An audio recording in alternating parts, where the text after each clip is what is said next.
Mari lanjutkan ke ayat yang terakhir 8. Alaihissallahu biahkamil hakimin.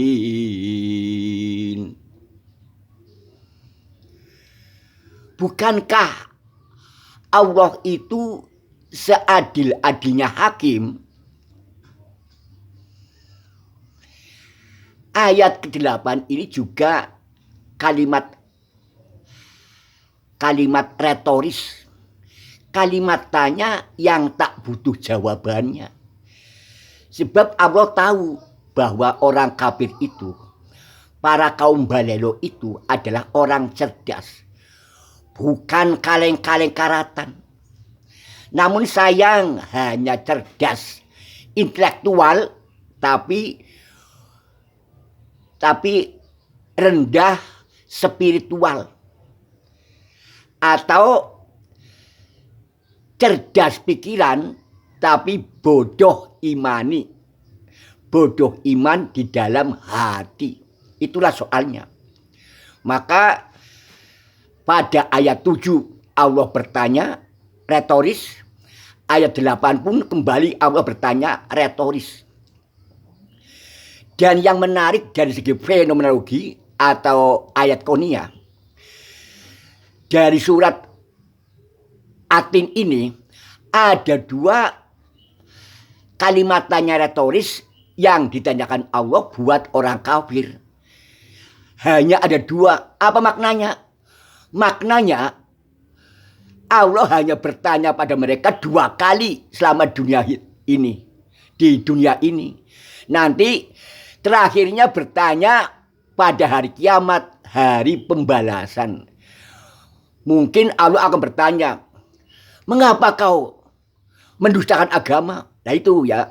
Jadi pertanyaan ketiga, terakhir ya, ultimat, finish di hari sidang kiamat, yaumil mizan, hari pertimbangan.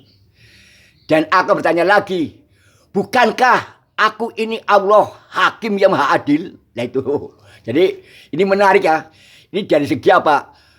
Fenomenologi. Jadi Allah hanya bertanya 2 kali ya. Yaitu ayat 7 dan 8. Kemudian pertanyaan ketiganya lah ini. Nanti di hari kiamat. Mungkin pertanyaannya lebih seru ya. Karena apa? Waktu itu langsung pertanyaan langsung ya, nggak ada perantara, maka bisa jadi apa? Dalam menyidang mungkin ada pukulan keras atau apa ya, hajaran ya, plek yang dibantu oleh malaikat mungkin itu ya. Nah itu, kalau di dunia kan enak ya, pertanyaan jarak jauh para orang kafir enak karena apa? Tidak langsung dihukum kontan ya, diberi pertanyaan saja lewat kitab Al-Quran yang suci, ya. Jadi kembali lagi pada pembahasan makna inti ayat ke-8 terakhir terkait dengan konsep negara. Dari perspektif fenomenologi, ayat ke-8 ini mewacanakan konsep hukum. Mengapa? Karena mengatakan hakim pasti harus ada dasar hukumnya, ya. Nggak ada hakim, ada hukum. Dari hukum dulu baru ada hakim. Hakim kan sebagai pelengkap dari hukum ya. Maka ayat ke-8 ini mewacanakan konsep hukum bagi sebuah negara. Dan lebih tepat dengan ayat ini, ayat 8 juga mewacanakan konsep hakim bagi sebuah negara. Ya, jadi negara itu harus eksis, harus ada hukumnya, apa yang digunakan, kemudian harus ada hakimnya. Sebagaimana kita tahu bahwa adanya hakim karena adanya hukum. Ingat, hukum itu adalah aturan negara, bisa ya. Sumber utamanya adalah apa? Al-haqqu mirobika. Al-haqqu mirobika, kebenaran itu dari Tuhanmu. Nanti kebenaran Allah itu diolah oleh budaya manusia menjadi apa? Menjadi hukum negara. Seperti kayak kita Pancasila ya. Pancasila, hukum Undang-Undang Dasar Negara RI, hukum berpatok pada Belanda. Belanda pun begitu. Belanda buat hukum atas dasar kebenaran itu ya. Kan ada ya. Bangsa kita menggunakan hukum negara. Hukum Belanda misalnya. Nah itu dasar utamanya adalah kebenaran Allah itu. Jadi jangan lupa. Hukum di muka bumi ini. Baik di Amerika, Belanda, Prancis, Indonesia. Semua kebenaran. Karena bicara kebenaran, pasti awalnya mesti dari Allah itu. Tapi ingat, kalau akalnya picik, akalnya nggak cerdas, ya membuat hukumnya hukum apa? Hukum rimba. Ingat ya. Jadi kalau negara Kristen pun, negara Hindu pun, negara komunis pun, negara apapun, dalam buat hukum negara pasti benar. Karena apa? Karena terkait dasar hukum kebenaran dari Allah ini. Makanya orang-orang Islam yang seperti khilafah sebagai itu harus belajar lah. Ada mengatakan bahwa hukum negara itu tak lepas dari ini ya, lepas dari hukum Allah. Jangan. Semuanya berakar di sana. Manusia itu makhluk bodoh. Dia hanya meniru kebenaran yang ada kan gitu ya. Itu. Saya ulangi bahwa jadi kebenaran hukum Indonesia pun ya walau bukan negara Islam tapi hakikat Pancasila, hakikat UUD 45 adalah awalnya, benihnya adalah kebenaran Allah. Al-haqqu mirobika. Kebenaran itu dari Tuhanmu. Jadi Undang-Undang Dasar RI 45 Pancasila itu hanya semacam lanjutan, imitasi tiruan dari kebenaran yang mutlak Allah itu. Itu ya, kita harus cerdas. Jangan kayak khilafah, ngeyel mau buat negara Islam. Dia nggak tahu apa-apa gitu ya. Nah itu. Kemudian masih kembali pada ayat 8. Nah, ayat 8 ini pun mungkin ada yang tanya, mengapa dalam Al-Quran yang diwacanakan hakim? Ini karena apa? Ini secara budaya, secara empirikal, kunci utamanya itu hakim, bukan hukum. Ingat itu. Hukum itu nomor 17, nomor sekian. Tapi yang pokok hakim. Kalau hakimnya jebol, beol, kencing-kencing, durhaka, ya hancur hukum itu. Maka Allah hebat. Dalam konsep negara yang diwacanakan konsep hakim. Karena hakim itu menentukan, determinan. For the regular of nation gitu ya. Jadi hakim itu penentu bagi suatu bangsa atau determinant of state, penentu sebuah negara itu. Ini kita harus cerdas dalam baca ayat ini. Dengan ayat kauniyah atau fenomenologi itu. Saya ulangi bahwa Allah hebat. Kuncinya adalah hakim bukan hukum. Hukum bisa disembunyikan, bisa dipalsu, tapi hakim itu yang menentukan. Benar tidaknya keputusan hukum itu. Hebat ya, Allah hebat. Namun ada bertanya, mengapa kok tidak digambarkan hakim dunia, misalnya hakim si Tumorang, hakim si Lubis, Hakimul Lubis. Mengapa? Ingat, bicara hakim kalau dusta palsu, sering bohong, kotor dong masuk Quran.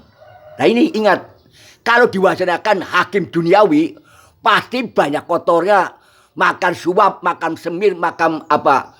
Makam dialogis, sebenarnya pemenangan keputusan kan jual beli putusan ya. Nah maka Allah maha hebat untuk mewacanakan hakim pada konsep negara adalah Allah sendiri. Itu. Alaihissallahu bi'akamil hakimin.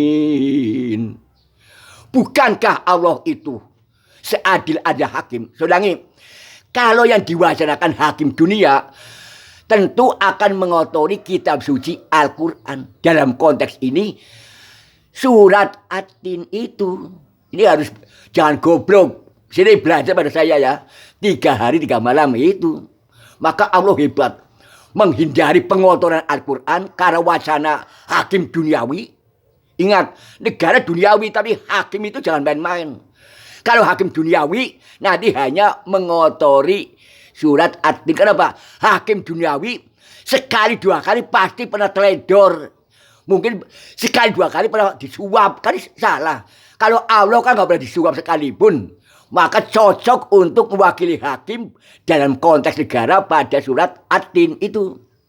Ya, udah cukup. Jadi udah ada hujah ya tentang mengapa hakim Allah, mengapa tak ada kata hukum, mengapa hakim yang ditonjolkan, karena hakim penentu ya. Nah, maka atas dasar ini ya,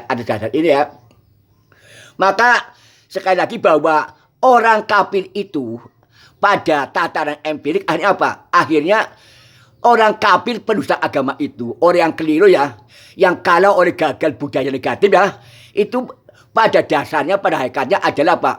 Pelanggar hukum Allah di satu sisi dan pelanggar hukum negara di sisi lain ini. Maka ada dua pelanggaran. Maka orang kafir kalau secara adil pasti di dunia kena hukuman negara, di akhirat kena hukuman Allah itu. Maka itu secara objektif mesti gitu.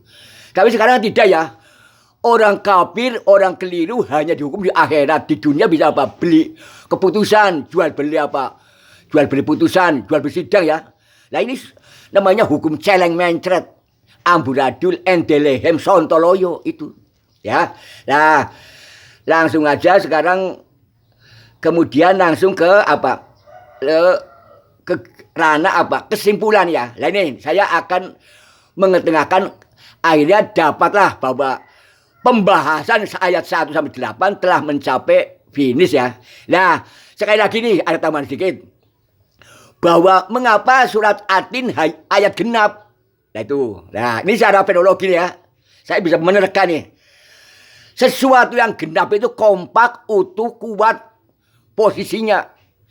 Seperti halnya segi 4 punya 4 sudut itu. Jadi angka genap itu angka yang paten tak bisa bergerak maning. Kokoh kuat sebagai postulat hukum negara itu ya.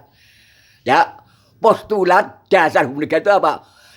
Kayak dari segi 4, angka 8 genap. Angka yang kokoh kuat sebagai pondasi itu. Pondasi konstitusional sebuah negara. Maka saya ulangi, secara fonologi bahwa ayat Atin itu menggambarkan ayat yang kokoh kuat, menggambarkan konstitusi atau faktor-faktor penting pembackup sebuah negara. Ayatnya 8, bukan 3. Kalau 3 ganjil.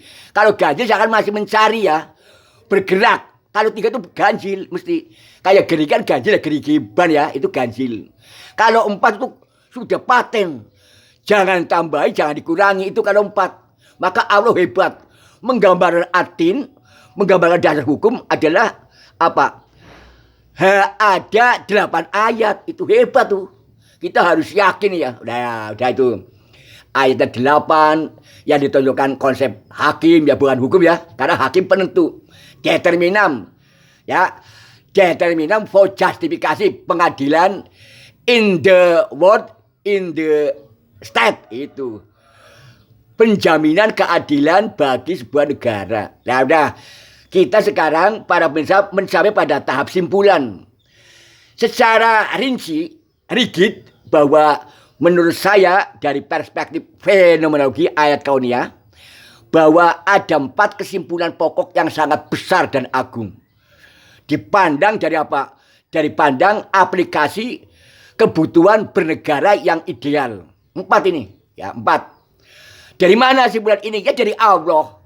Dari Allah lewat surat Atin dibaca, dibedah oleh saya dengan tinjauan fenomenologi. Ilmu untuk melihat dan menangkap arti dari fakta yang ada, dari fenomena yang ada. Fenomena ayat per ayat itu ya ada. Langsung kita menuju pada simpulan pertama apa? Sebuah negara akan berdiri, akan ada, akan eksis. Menurut Allah harus ada yaitu 6 variabel, 6 faktor pokok pendukungnya. Nah ini Allah akan tersirat ya, berkata begitu, saya tangkap. Ada 6 variabel atau faktor pendukung sebuah negara. 1, sumber daya pangan. Nah, ya, ayat 1, lihat ya, itu. Kalau kalian ada Al-Quran, lihat. Atin asetun. Nah, itu. 2, wilayah teritorial atau wilayah geografi sebuah negara. Wilayah teritorial, ya. 2. Lihat itu. Turisina. Nah itu Gunung Turisina. Ya. 3. Bentuk negara, struktur negara. Semua orang kalau mendirikan negara harus punya bentuk. Bentuknya apa? Apa republik? Apa sosialis? Apa liberalis? Apa kapitalis? Apa Islam? Apa-apa ya, harus punya bentuk. Bentuk itu wujud, format, struktur, sistem gitu ya.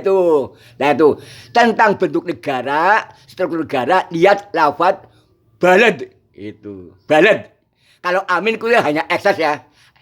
Yang pokok balad negara. Mengatakan negara pasti ada merupakan bentuk negara. Lihat ya balad ya. Ayat yang ketiga. Yang keempat. Faktor apa? Faktor penduduk. Dalam konteks ini sudah diuraikan oleh saya. Diwakili oleh kata ahsana. Manusia. Insana fi ahsani takwin. Insana, kata insana itu mewakili konsep bangsa. Harus ada penduduk. Lihat ayat keempat, lafaz insana, gitu ya, udah. Kemudian 4 sudah, yang 4 ya. 5, lainnya 5. 5 itu apa?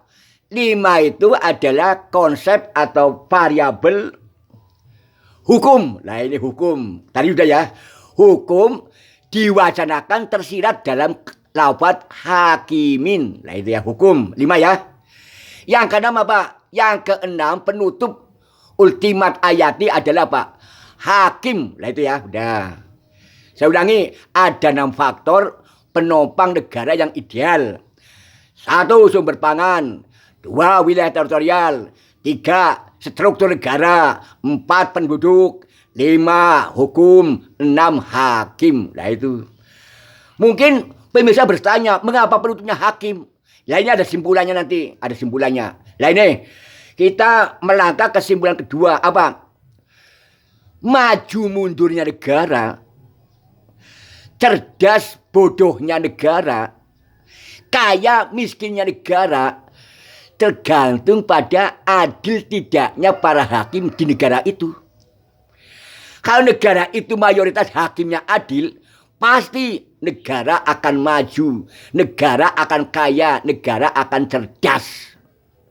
Tapi kalau para hakimnya itu beol, kencing-kencing, melanggar undang-undang, tidak adil, maka akan lahir negara yang miskin, negara yang mundur, negara terbelakang, negara bodoh, negara tidak kaya. Mencret, ya itu mencret itu, muntaber diare. Dari negara muntaber diare itu karena apa? Para hakimnya mayoritas tidak adil. Kalau adil pasti dan pasti negara itu akan maju, akan kaya, akan modern, akan apa? Cerdas itu. Jadi titik kuncinya pada berfungsi tidaknya secara adil para hakim itu ya. Nah ini simpulan yang kedua ya.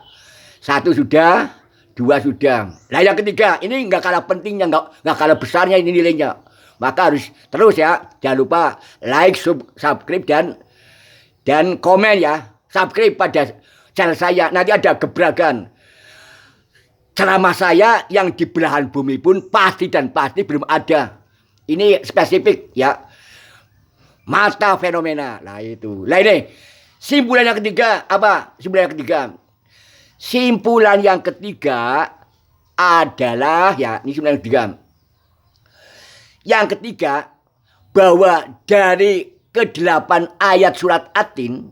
Yang menggambarkan konsep negara. Secara fenomenologi. Ini ada 3 pokok unsur. 3 pokok mendasar fundamental berkenaan dengan mekanisme kehidupan atau mekanisme negara. Artinya mekanisme kehidupan tak akan berlangsung, akan mandek jika ketiganya tidak melingkar berjalan secara lestari, harmonis dan adil itu. Yaitu 3 mekanisme kehidupan atau 3 mekanisme sebuah negara. Ini 3 penting, ini pokok. Nah ya.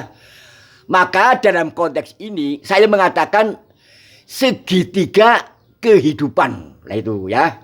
Dari pengamatan saya padukan dengan teori matematik, teori ideologi, teori sosiologi, teori budaya. Saya sebut negara itu jika dikaji akan ditemuilah segitiga kehidupan manusia atau segitiga mekanisme negara. Itu. Apa saja? Nah ini apa saja? Nah, kalau apa saja? Nah, yang mau ditanya apa saja?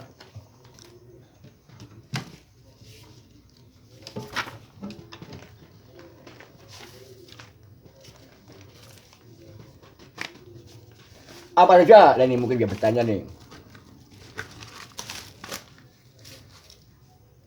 Nah ini karena alat apa ya?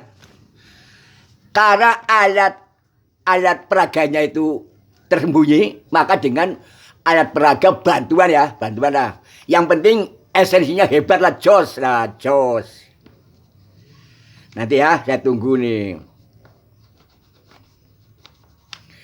Alat peraganya terselip, maklum kita itu podcast kelas rendah ya. Kaum awam, kaum bodoh, kelas rendah, podcastnya Endelehem ya, udah seadanya. Tapi isinya tidak kalah dengan podcast dunia manapun. Nah ya itu. Nah.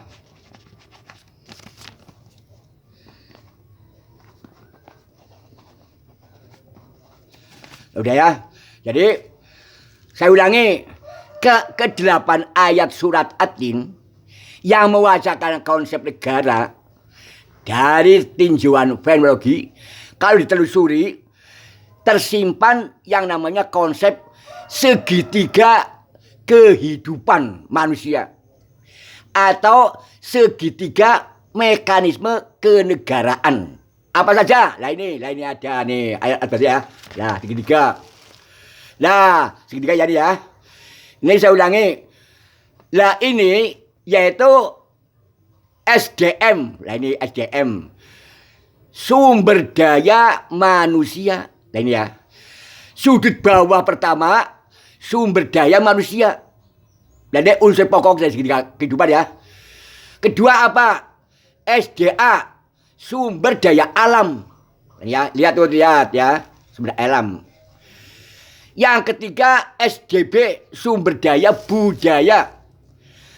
Kalau dirinci, Ipolexos Budhan Kamrata, ideologi, politik, ekonomi, sosial, budaya, pertahanan, keamanan, dan seterusnya. Banyak mungkin ya, banyak. Saya ulangi, segitiga kehidupan itu, segitiga kenegaraan itu, ada 3 pokok unsur. 1, SDM, sumber daya manusia. 2, sumber daya alam. 3, sumber daya budaya.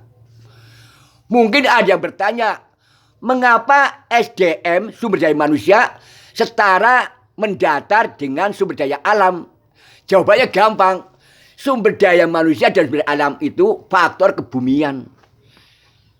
Dimensi kebumian. Yang digolang, yang dijalankan, ditimbulkan idenya oleh manusia datar. Dan ya, ayatnya apa? Ayatnya adalah hablum minan nas. Hubungan antar manusia itu ya ayatnya. Nah ini makanya ini datar, lihat tuh ya. Sumber daya manusia, sumber daya alam. Misalnya manusia dengan gunung, manusia dengan sungai, manusia dengan apa? Negara di ibu kota. Nah ini ya, nah ini. Hablum minan nas, mendatar. Manusia dengan laut, manusia dengan hutan. Nah ini. Maka salah mengolah hutan nanti bangkrut ya bangkrut. Nah ini